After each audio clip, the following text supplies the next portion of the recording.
Hi guys, so welcome back to my channel. So is CGPA important or not?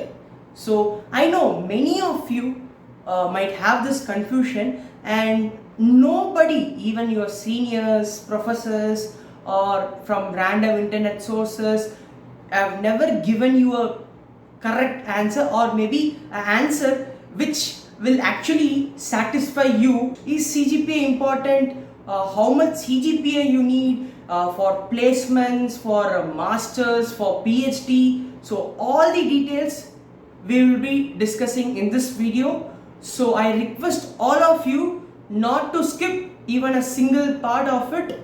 So let's get started. Before that, we are almost near 500 subscribers. Just we need 15 more subscribers. So kindly please subscribe to my channel if you haven't subscribed yet, and hit that bell icon and like my videos if you like them. It would actually be motivating for me to make more awesome content in the upcoming future. Okay, so let's quickly get started. If you are a college student and there is some outside person, maybe that outside person may be from some company, or he may be a professor from other college or someone else.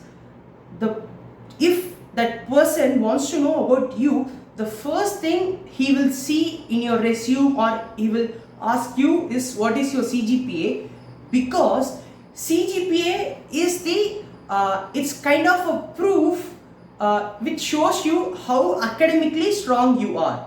Okay, so don't take in a wrong sense, like people with low CG, which means that they are not qualified enough to be in that college, or they are poor, they can be ill treated. It's nothing like that.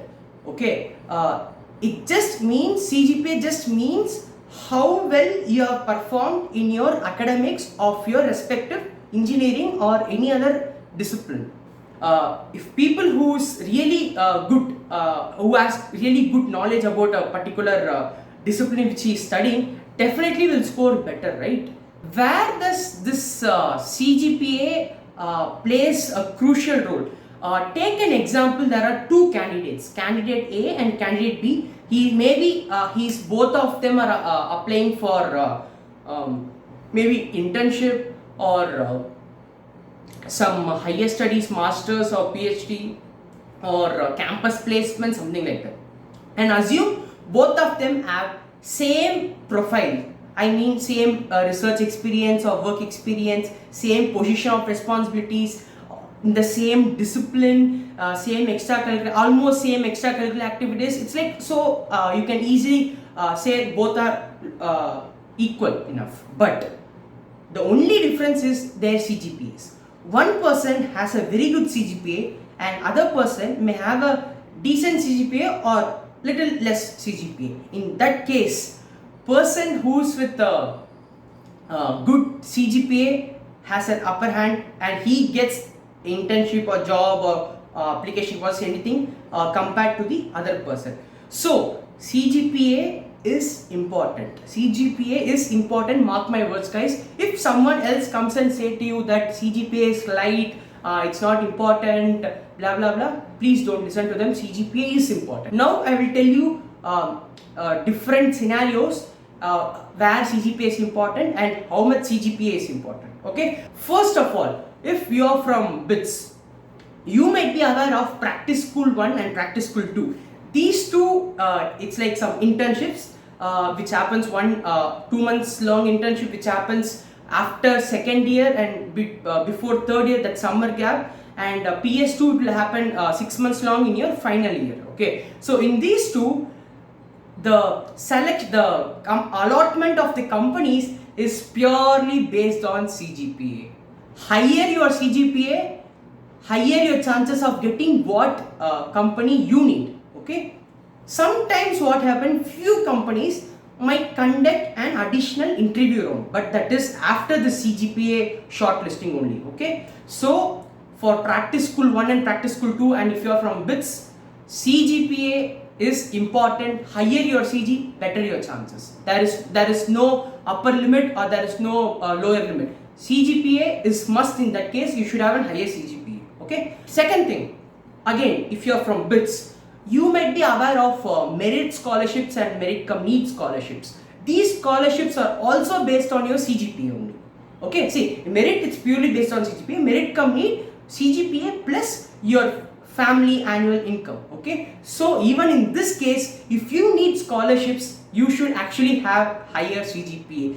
Again, there is no lower limit, there is no upper limit. Okay, in case of merit and merit cum need scholarship, there is a lower limit like around 6 or something, but there is no upper bound to it. Higher your CGPA, higher your chances of getting scholarships and higher percentage of scholarships.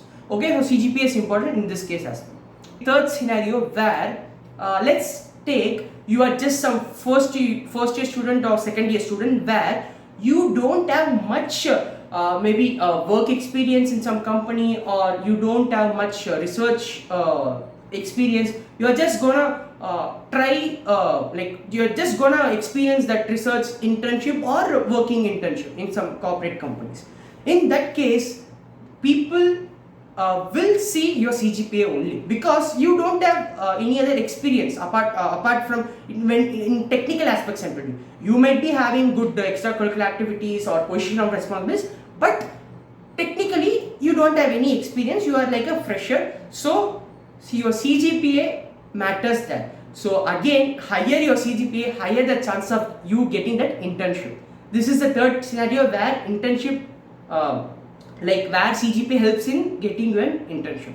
Fourth one, last three is the most popular ones and most confusing ones where you need to know the answer. Okay, so the fourth one is campus placements or off-campus placements. Okay, when it comes to placements, there is a minimum cutoff which varies from college to college and company to company.